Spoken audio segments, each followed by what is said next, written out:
I've been thinking about entanglement. I know I mentioned that I would talk about the hindrances and start a series on that. And I'm actually not sure if these reflections I'm going to share are going to qualify as the reflections on the hindrance of sensual desire, but it might turn out that way. So we'll see. There are a couple of things that have been coming sort of across my awareness. And I guess I'd rather say that than across my desk, like we would have in the back in the old days. But to really consider the ways in which we're entangled and what that means when we think about the hindrance of sensual desire or any of the hindrances. It's really, of course, mostly about what happens when you sit down to meditate. How does it go? Can you reflect on, afterwards, what's actually happening in meditation? And maybe even during meditation, you can be well aware that one of the hindrances is there blocking the way to really deep, contented immersion. And when I really think about, what are the hindrances, there are ways in which we are entangled in the world. I mean, there's something there that we're not yet letting go of that would allow us, if we could let go of it, to really settle into a peaceful state without any disturbance. So there have been a couple of ways in which the idea of entanglement has come up recently for me. And one of them you might think is a little unusual, but I've been exposed to the idea of quantum entanglement. It's actually called that. And I don't know if you have much experience or any interest or any exposure at all to quantum physics, and I'm far and away not an expert on quantum physics or even close to it. I can barely spell it, but it's like, this idea of these very small particles, subatomic particles, actually, and this some of the technology that's being created based on this theory or this kind of discovery of the way subatomic particles behave. It's quite impressive. And there's an idea or a theory of quantum entanglement, they call it. And in very simple terms, what it is that there can be two subatomic particles that are somehow intimately linked to each other. And even if they're separated and literally by billions of light years of space, when one is affected by a change, the other one also instantaneously, simultaneously changes in the same way. And this is an incredibly mind-boggling, counterintuitive kind of thing to have happen. And it makes one wonder about the nature of, how things are connected in reality, in the world, in samsara, and just what it could mean to have that kind of connection over vast separation of space. So Albert Einstein thought that this wasn't possible, really. When the theory was presented to him, he had proven that information can't travel faster than the speed of light.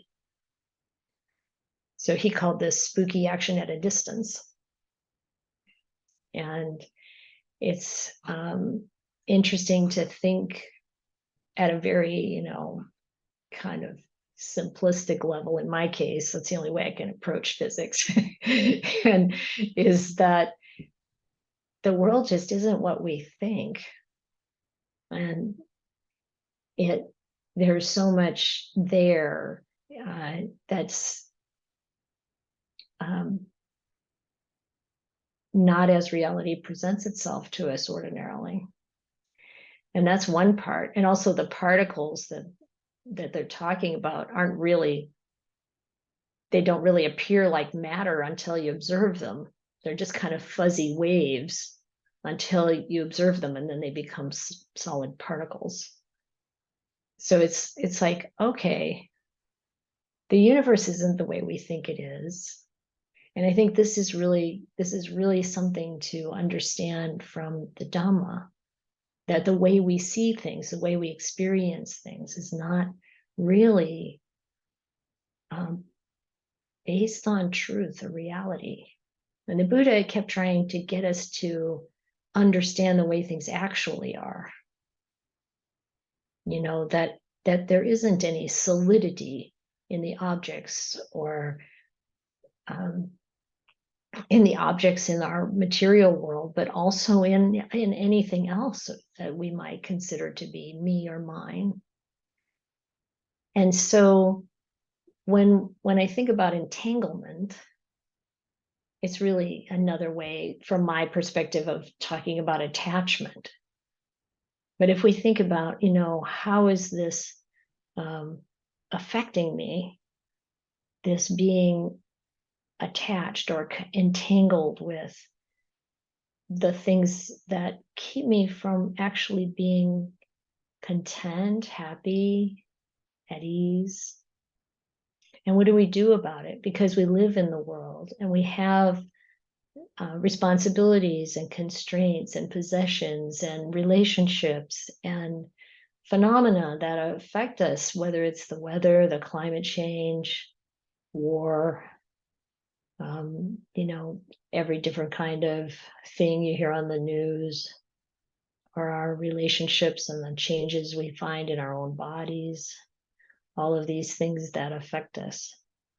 So what is the Buddha recommending? He wants us to know how to disentangle ourselves.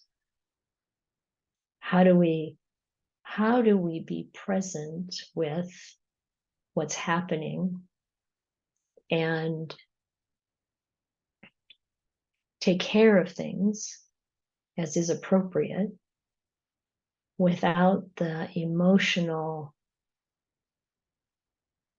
impact that entanglement brings? And that's really the question. So when we sit down to meditate, and then we wouldn't have this kind of pulling the mind away or holding the mind back from being completely able to let go and let the meditation process take over. We wouldn't have the fear and the resistance to allowing that to happen. And we wouldn't be inhibited by drowsiness and dullness and restlessness and regret and doubt. So all of these things that the Buddha identified as the things that weaken wisdom, the things that kind of get in the way or obstruct our progress, they're really based in attachment. And that was apparent from the Noble Truths. And so looking at, well, what's the alternative? How do we live in this world and take care of what we need to take care of and care about each other and care about what's happening without this weight on our hearts, without this oppression that we can experience? So I think it's useful to look at examples And an interesting one came up for me this week with regard to, actually, I was doing some exploration because I'm scheduled to give a talk in about 3 weeks for Seattle University. And it's for their Center for Ecumenical and Interreligious Engagement. And they're doing this series on Buddhism this academic year.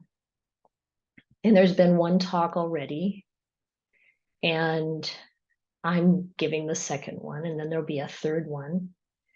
And I'm going to put the link to this talk in the chat, see if I can manage that. It was given by Reverend Imanika, Imanika, I think is how his name is pronounced. I'm going to put that in the chat here.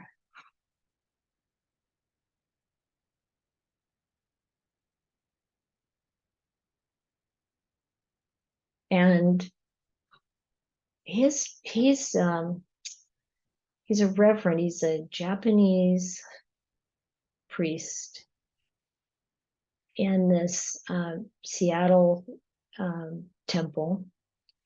And he talked about how Buddhism is known to be peaceful. And yet many of our teachers, including the Buddha, the Dalai Lama, Thich Nhat Hanh, and many others, have been deeply touched by war. And how does one relate to that? Engage in a way that's positive and helpful, keep the precepts of not killing and speaking against killing, and to take care of the heart. So I found his talk very interesting and touching. And it made me wonder, because there are some concepts there from this kind of strain of Buddhism in Japan that's actually Vajrayana, which is kind of interesting, so from the Tibetan tradition, where there are some concepts that are used that don't show up in early Buddhism, like oneness. And the Buddha didn't talk about us all being one, that kind of thing. Buddha nature, the Buddha didn't use that language either.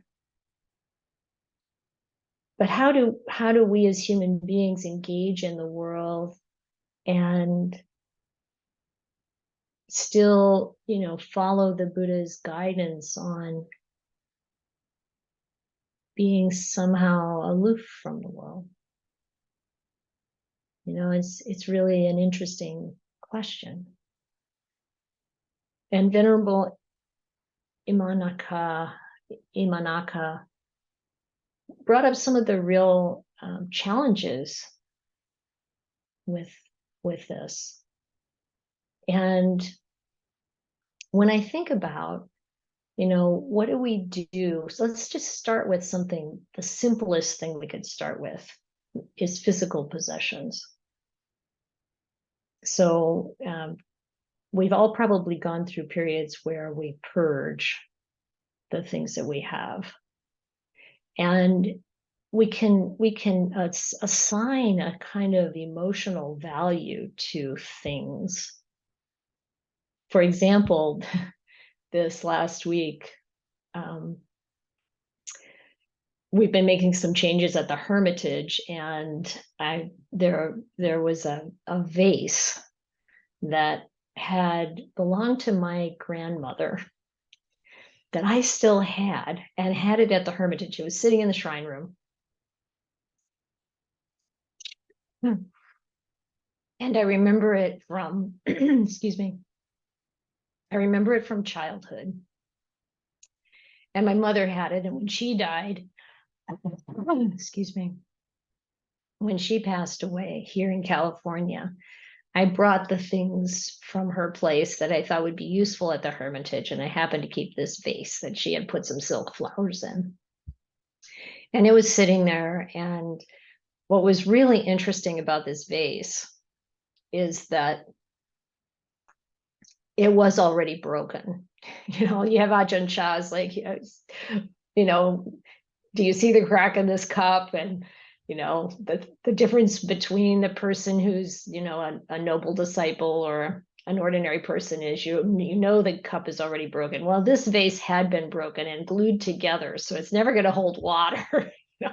And it's still in my life. It's like, why? It's like there's this emotional kind of value that we attach to objects.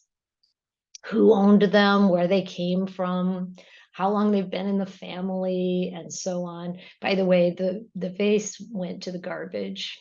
And it's like, how can we condition the mind to let go of these things that we create attachments around? And I think it's important that we don't force ourselves too much, but we force ourselves enough to see what's really, what do we really need and what's really useful in our life. Like someone recently wrote, is it okay to have comfort? I mean, Ajahn Gana was telling me, let go of comfort, let go of comfort. You need to let go of comfort.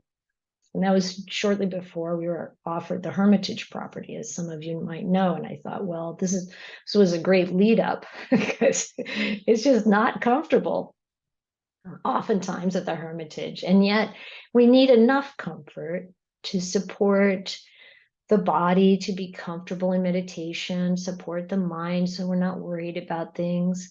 And there's nothing wrong with being comfortable.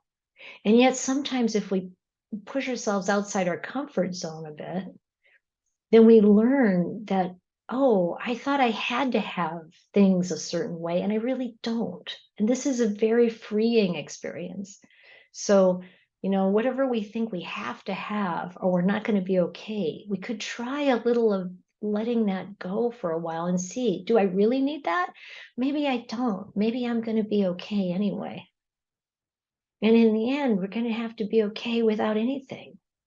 So it's kind of like helping ourselves find that right amount, that balance that's important to help the mind disentangle,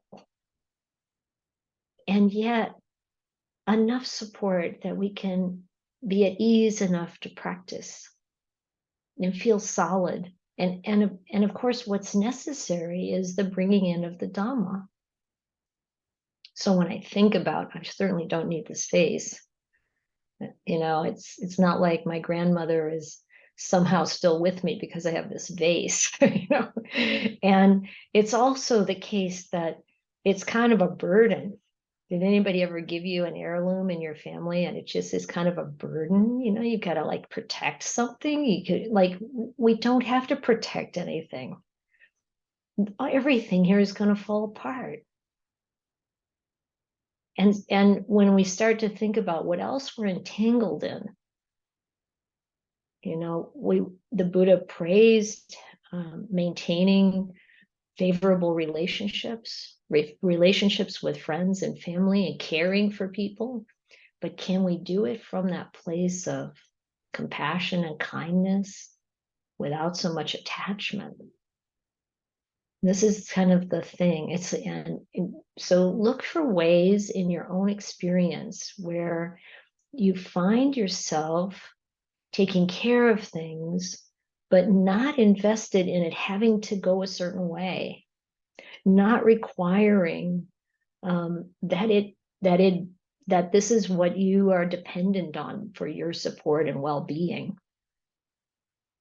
If that makes any sense. It's like seeing that you can care about someone and you can completely let go of whatever decisions they make, the way they operate in their life, or whether or not they live or die. This is really the progress of the practice, where you love without that attachment. And that your solidity comes from the Dhamma. Your solid ground comes from wisdom. So these hindrances are these kind of manifestations of entanglement. And they weaken wisdom. And when we strengthen wisdom, these entanglements start to disentangle. And we can find that something simple like whether or not to eat meat. So there's discussion came up last weekend with someone. And it's like knowing if meat is necessary, useful, beneficial for the support of the body, then how much. And it's like Ajahn Ganha and Ajahn Chah, from what I've heard, have both talked about this. It's like this image that the Buddha gave of how to relate to food. Sorry, this is kind of graphic. Some of you know this story from the suttas. Is this couple is going through the desert with their only son, their child, and he dies. And in order to survive, they dry the meat from his body and they eat it. And the whole time they're wailing and crying, "Where's our son? Where's our son?" So they, it's like he said, that's the way you need to look upon food. You just eat it because you need it. And any animal is like your own child. That's pretty intense. How can we eat some meat that we need? And this is what I think is important, that if the body needs it, that it needs it for its sustenance, it needs it for its health. And it's not about, oh, I want this taste. This is where we start to see the distinction, where we can do what we need to do without guilt, without remorse, because we know why we're doing it. We know what is useful and what is acceptable, and have the care and the kindness and the wisdom around it, so that what we choose to do has an integrity in it, but not an attachment. That the selfishness is dissolved from our experience. And this is a tall, tall order. And it is exactly what's needed for awakening. And it's exactly what happens as the result of awakening. And it's interesting to find that approach to these things that comes from a wisdom that allows us to do it as we're ready. That the amount of forcing is not overly demanding, if you know what I mean. Do you know what I mean?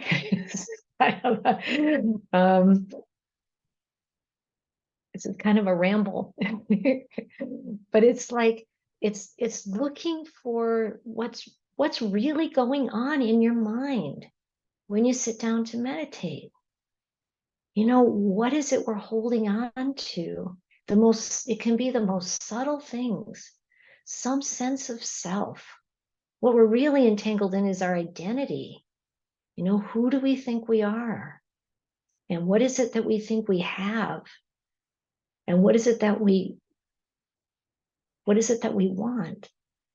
And all of those questions are crucial to the point of, like, when I sit down to meditate, I start to get relaxed. We start to get still. Somehow we just can't go any further. That blockage. There's something we're holding on to. There's something we're identifying with.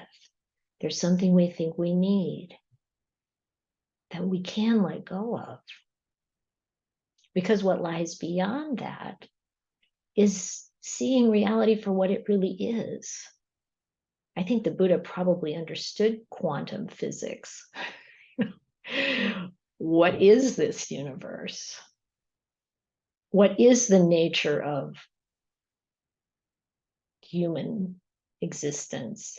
How do we deal with things like war and climate change?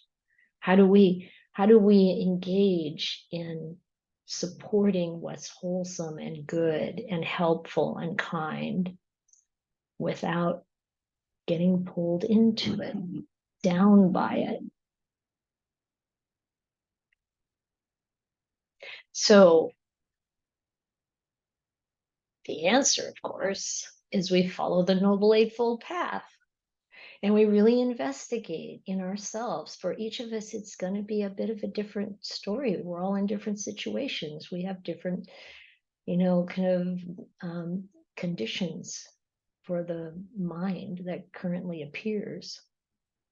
And to be able to really investigate that with a kind of raw honesty that says, I'm willing to see the truth regardless of what it's going to shatter in my life, in my image of the world, an image of myself. If we're really willing to take that step, we can see a lot. And it helps us bit by bit disentangle. And then in the process, if what seems to be happening is kind of a loss of interest or a loss of kind of real caring, then we got to stop and back up, because that's not how the process should work. What should happen is more kindness naturally springing up in us, more caring, more compassion, but without the attachment. So I feel like as we look at the hindrances, this is our job. It's more than identifying, okay, this is what sensual desire is, and this is the ways in which it manifests, and this is the extreme, like, overwhelming lust, and this is the subtle, like, I gotta have my coffee or my A2 yogurt or whatever it is. It's like to really see the deeper ways that we want sense input for comfort and stability. And it's completely unreliable. That what we want to do is shore up the spiritual energy, joy, peace, the wisdom that helps us see the truth, so that that input from the senses is not so important. It's good for information. It's good for informing us how to take care of our body, our mind, and the people around us, and the world. That's it.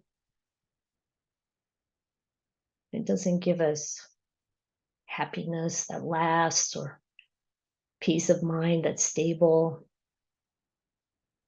And so it's like, what a challenge. Here we are with these senses, and this is how we know the world. And we have to become much more skilled at how to use that than we could have imagined before knowing the Dhamma. And we can. And some of you are. I know you are. Maybe you all are. And so this is the ground of our exploration of the hindrances, I think. And having said that, I'm really interested in hearing what you think. So thanks for listening. Yes, Neil? Yeah, I don't know why I was so eager to put my hand up, because my thoughts are all over the place right now. I feel like a lot of what you said gets at the crux of what for me is the crux of the practice. And I thought of it in terms of the Brahma Viharas, like to sort of strive to achieve those states without attachment. That seems very critical to me. Mhm.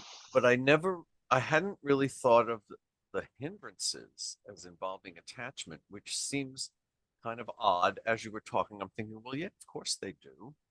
Um, I mean, obviously, desire is an attachment, aversion is an attachment.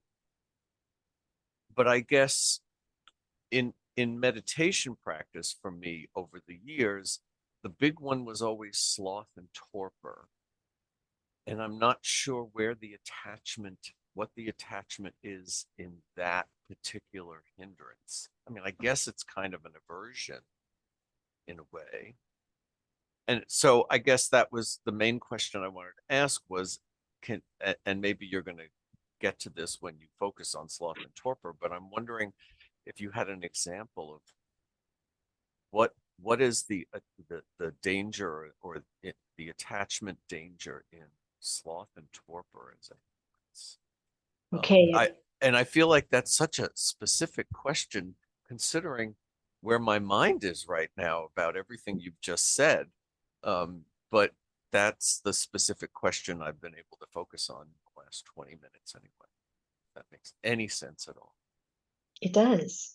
It does. And I'm glad that all the other background things will continue, but the specific question is a good one because, as you pointed out, it's much easier to see with sensual desire and with ill will. But with sloth and torpor, like, when does it happen?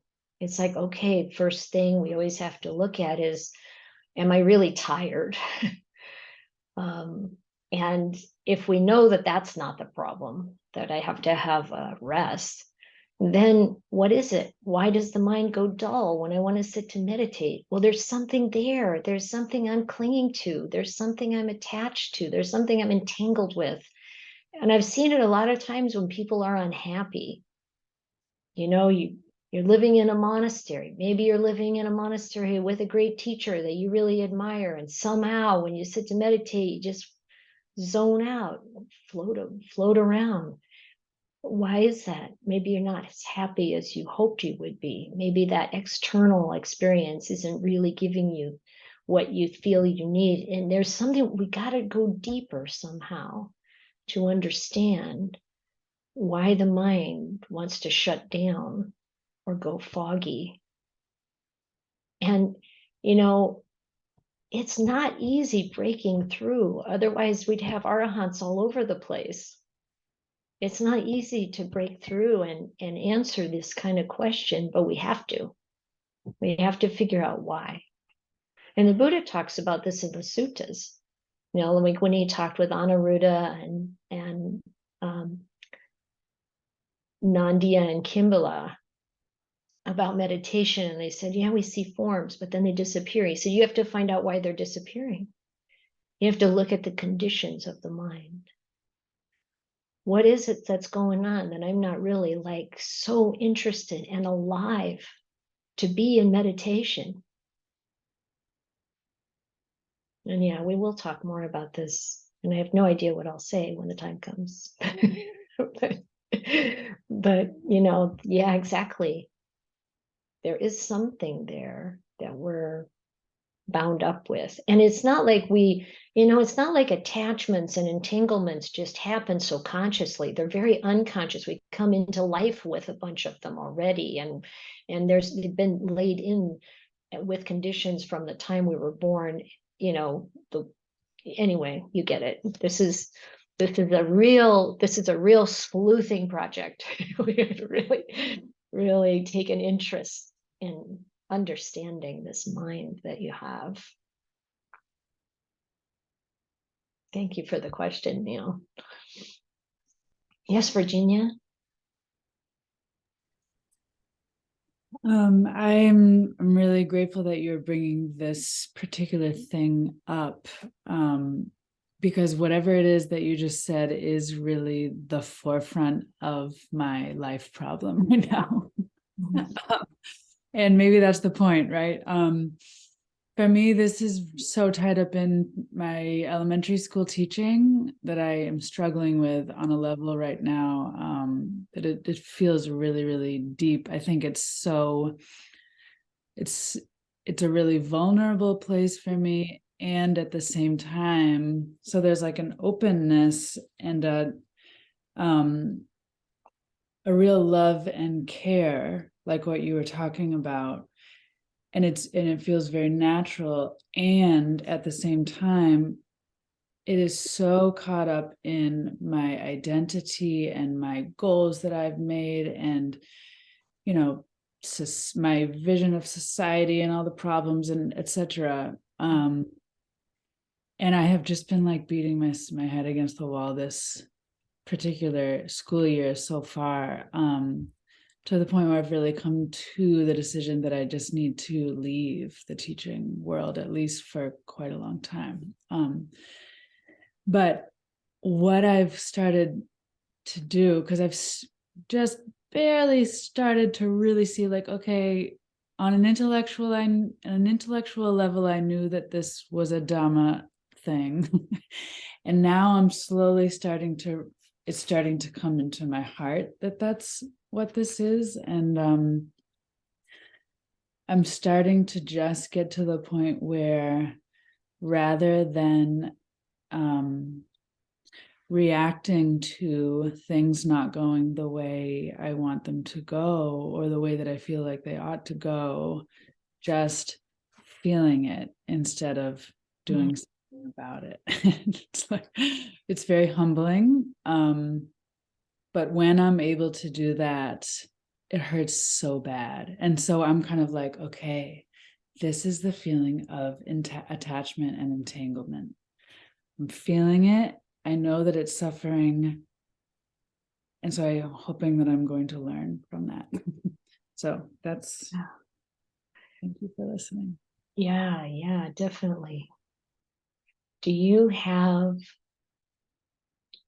spiritual friends that you can talk to and maybe get a hug from, and whatever is needed? I do. And these sentiments are so shared by teachers, any teacher I've ever met. And so there's a very strong community feeling there. Although very rarely is there a Dhamma aspect to it. So I have other friends that are my Dharma friends, and I've never had the two worlds kind of come together in that way. Oh, well, may they come together, because in so many ways,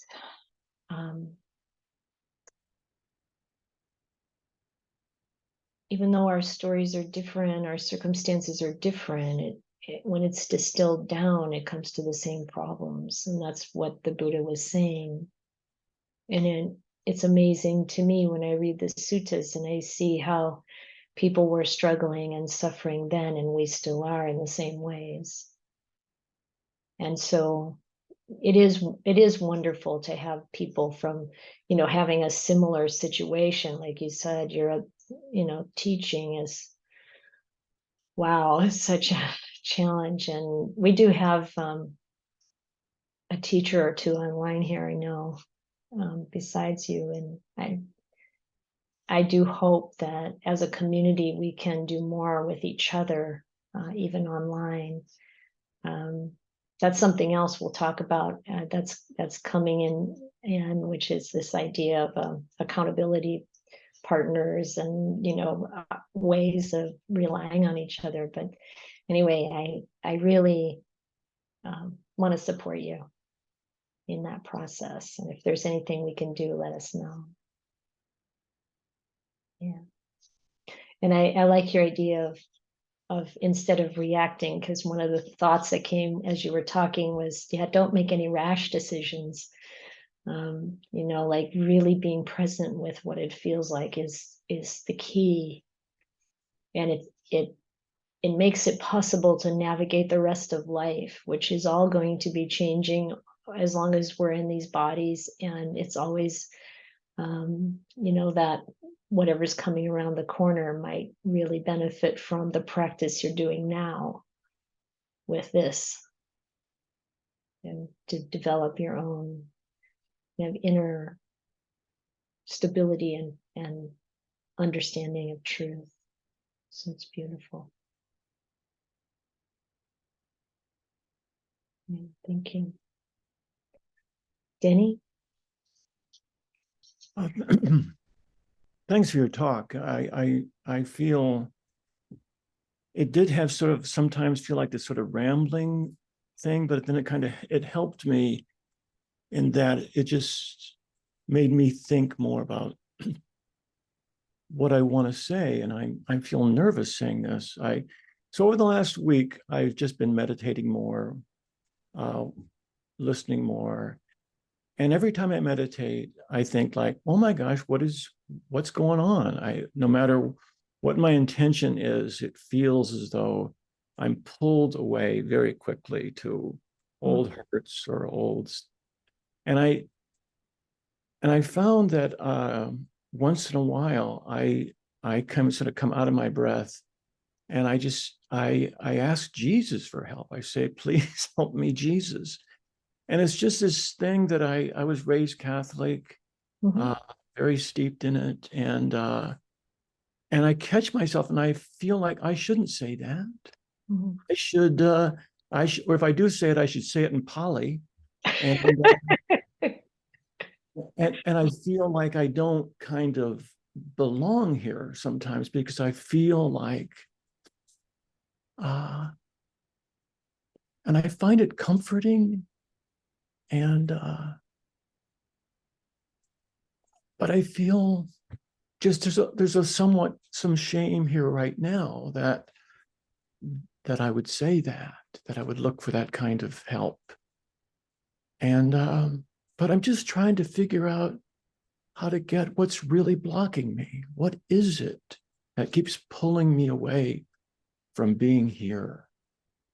And I think part of it is just like afraid to talk like this, afraid to really look at what is there. And that's what's there. So I just wonder if you have any thoughts. I do. First of all, don't ever be ashamed of calling on Jesus or anybody else who might be up there or out there. It's like, that's okay. I really mean that. I mean, I grew up also in a Christian environment, and I think really based on what I read and what I see that the Buddha taught, there's no reason to think that all of the Christians that I grew up around and that are in the town I lived in and all of that aren't going to go to heaven and be with Jesus just like they think, as long as they've been virtuous.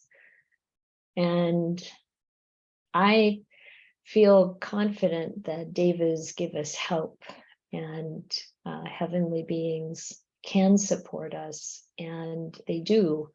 Ajahn Panyawada, when I was visiting him, he's the British monk who lived with Ajahn Mahabua for like 40 years, and he was amazing. And he said, when you ask the devas for help, if you don't really need it, they don't usually show up, but if you need it, they'll show up. And that's kind of been what I think I experienced too. And so no shame needed. And I think it'd be better for all of us if we have an open mind and an open heart to people with other beliefs.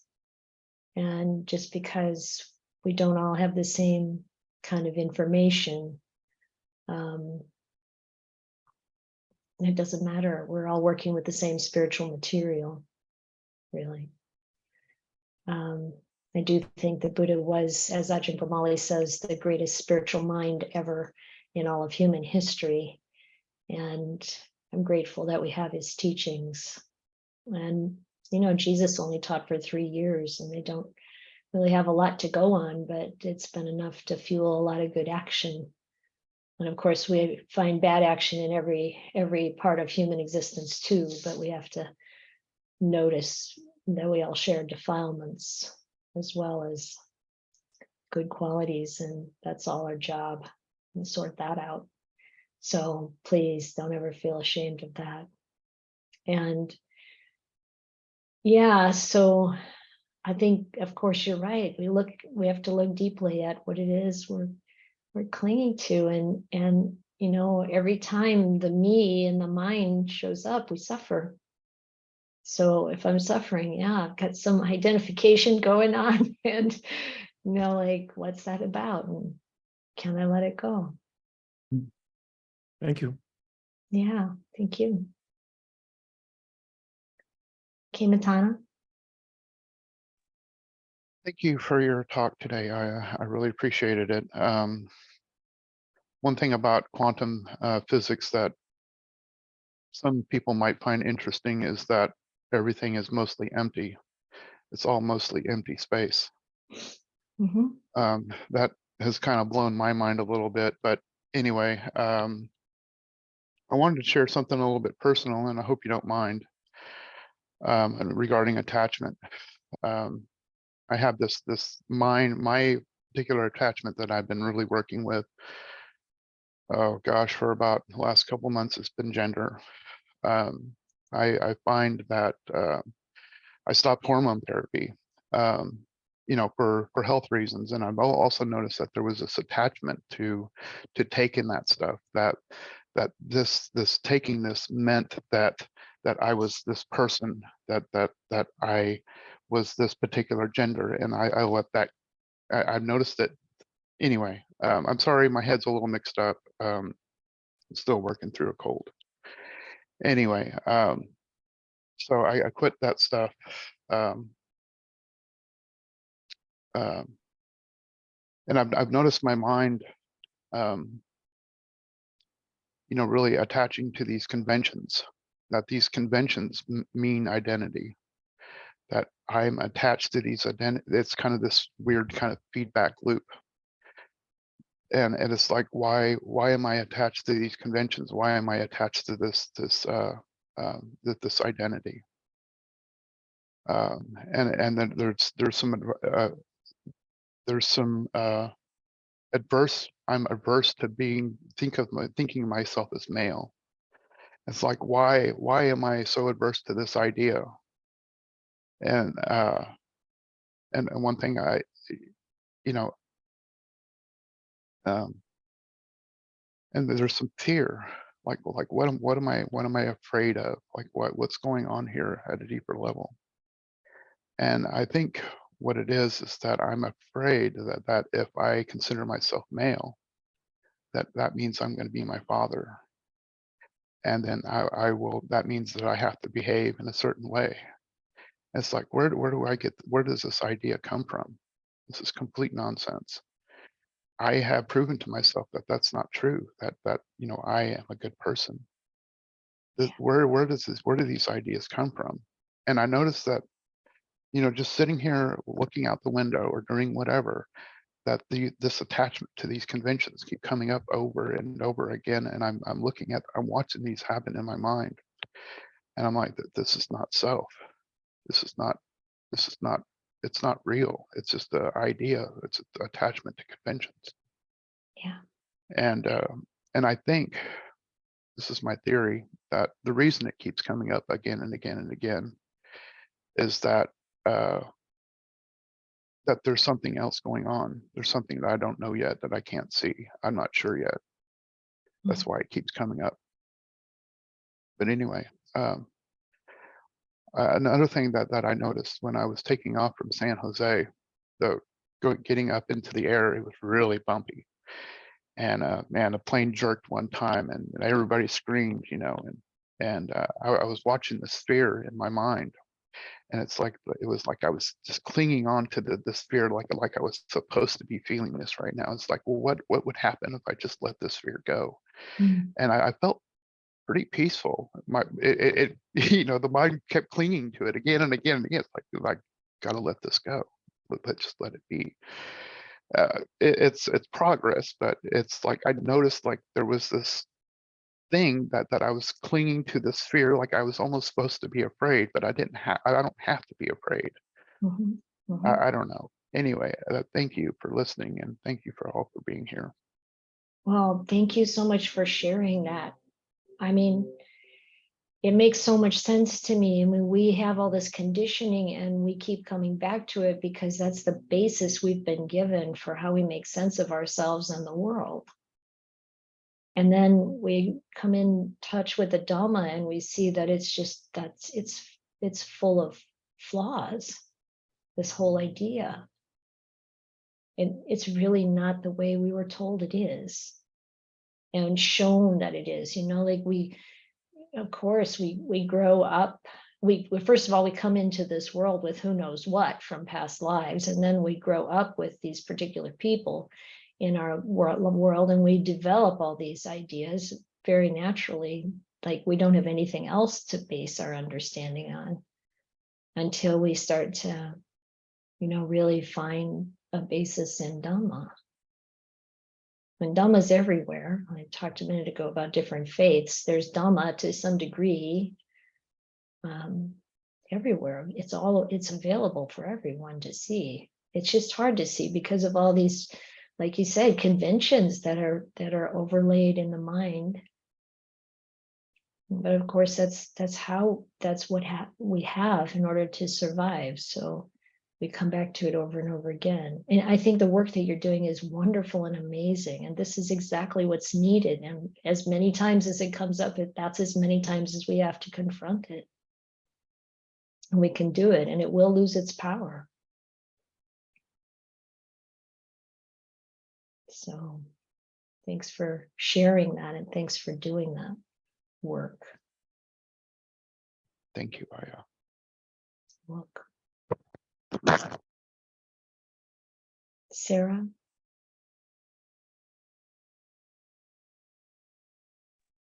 Thank you, Ayya. During your talk, you said one thing that really caught my attention. You said, if you find yourself not caring or unkind, you've got to back up. And I'm visiting with my mom for a couple of months before moving to the monastery in Canmore and starting more seriously on the monastic path.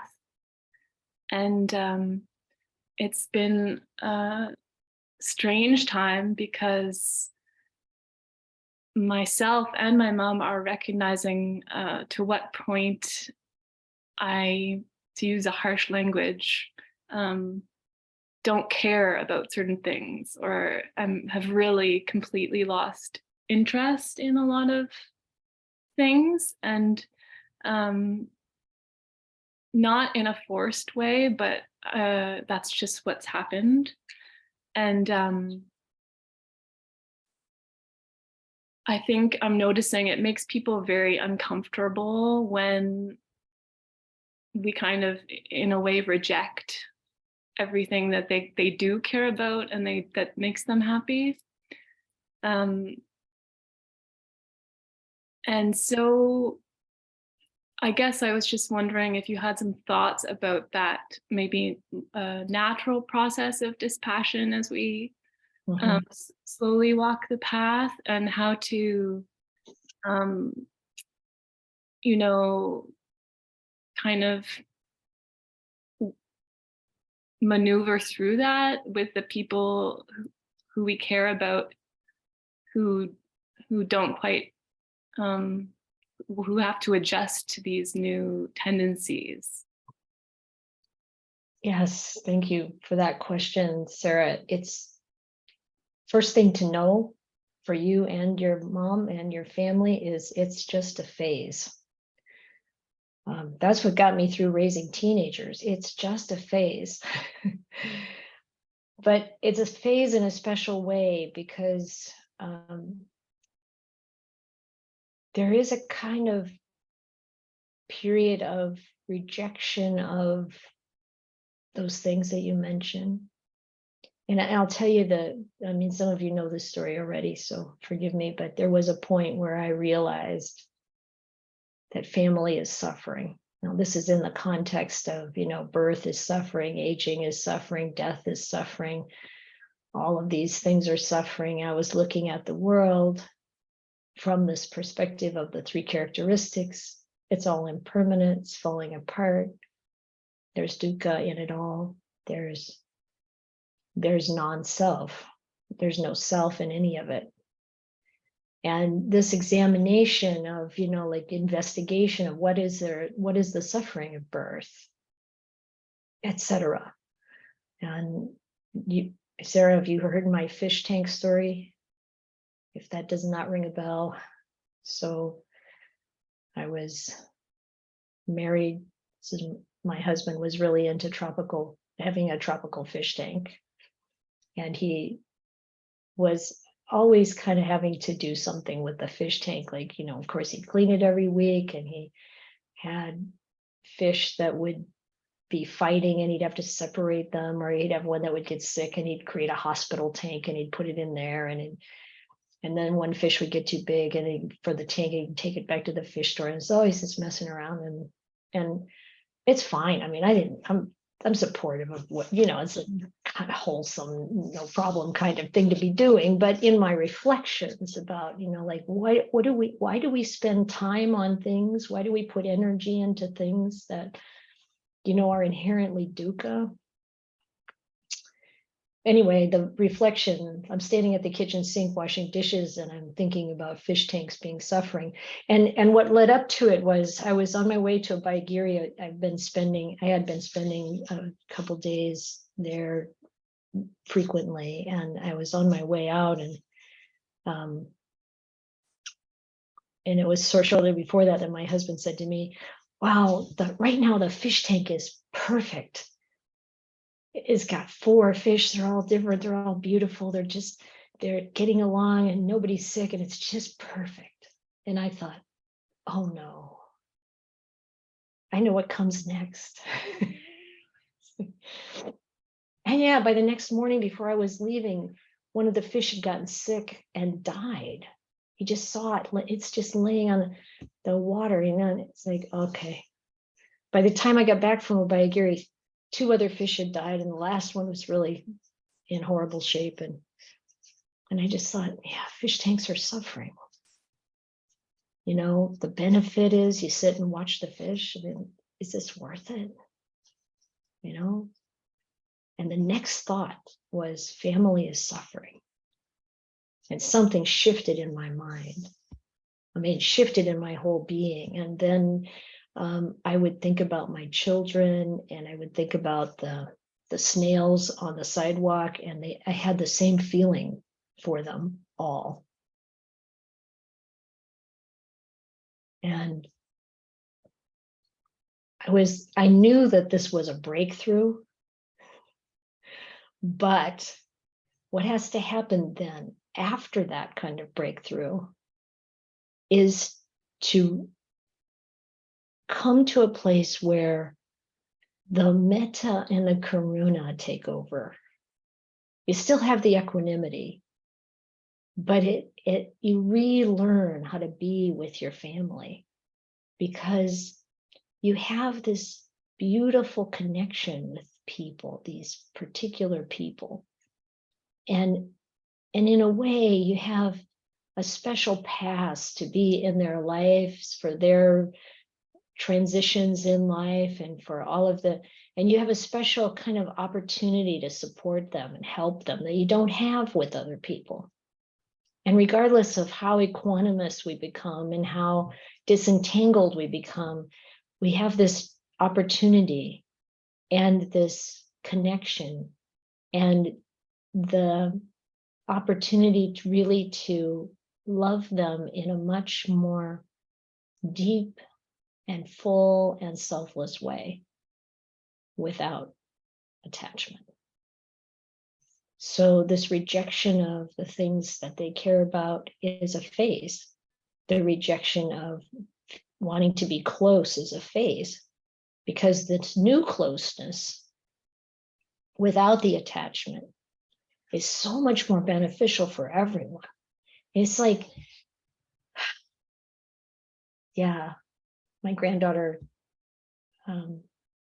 had a burst appendix. A lot of you know this, last spring, and I'm driving over to take care of my grandson and kind of support my daughter, who's kind of beside herself, and you know, there's not sure Ella's going to live, you know, and all that, and it's like the thought in my mind is, okay, the most important thing here is for me to take care of Lucas and to support my daughter, because this is going to be really hard for her. And I love my granddaughter, but she's going to die. Not necessarily, and she didn't, she's still alive. She came through that okay, but she's going to die at some point. And when you know that, when you really get that, then there isn't so much entanglement. Although I've noticed I can build it up. I can build up the attachment again and see it and dissolve it.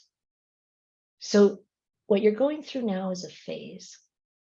You can take interest in what they do. You can take interest in how they feel. You can be there with them with a heart just overflowing with metta and compassion and joy for their goodness. And that's the next phase.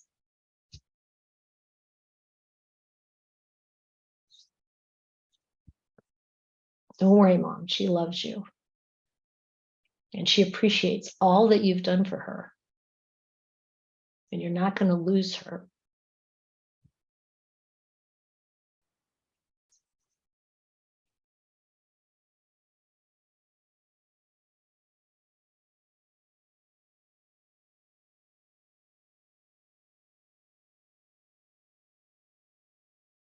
And that's how it is with the world too. You know, you talk about war and we want to support everybody, both sides. May they all find a way to be happy and peaceful. May they all be safe. Yes, Satina. Hi everyone, Satina here. Thank you so much everybody who has shared, especially to Sarah and her mom who has come before me. It's actually given me the courage to share as well. I will soon be reunited with my mom because I'm Chinese American, but the Chinese Lunar New Year is coming up, and I'm from New York City. I'm living in California right now. So, and haven't seen them in a year and they miss me and they want me to visit with them. So I said yes.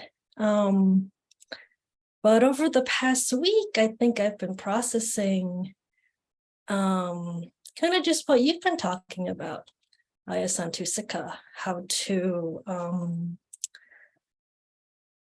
to reform that relationship. And as I'm processing that, I'm noticing through this processing of entanglements and attachments and identity is the process of grief. And I didn't know that was the name for it until I was in meditation. I was like, oh, because my relationship with my mom, and I know this is universal to anyone's, they are fortunate enough to have a deep relationship as a young child to their caregiver, is it feels very like low in the brainstem, so to speak.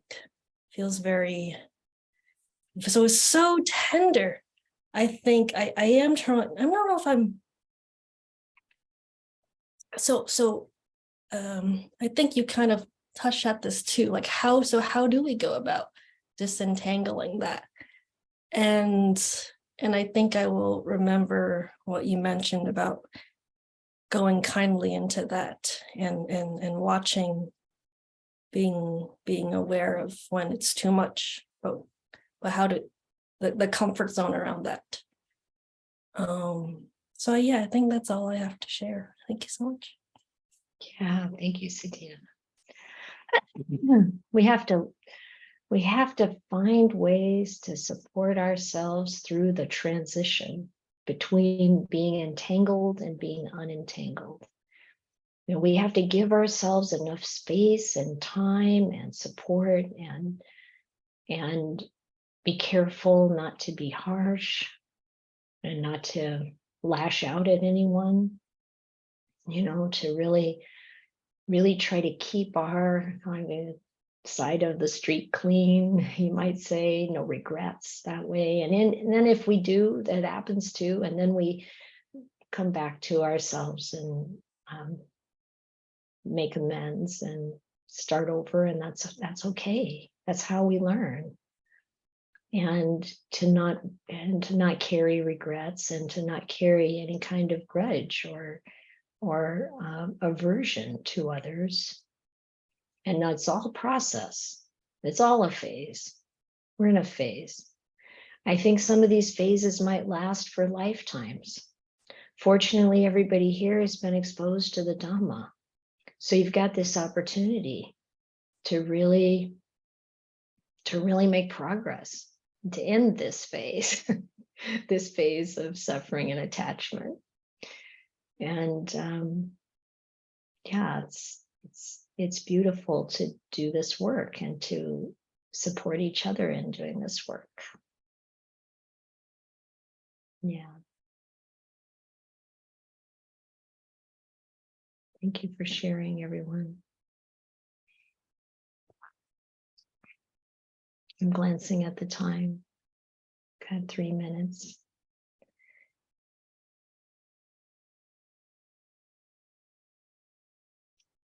Good luck naming this talk today.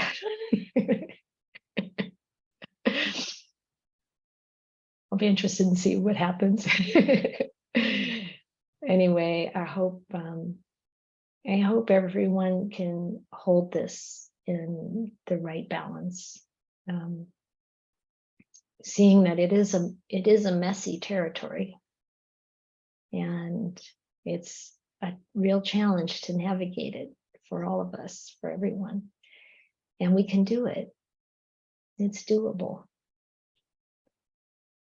And always reflect on your progress and the encouragement of the good examples that you see around you.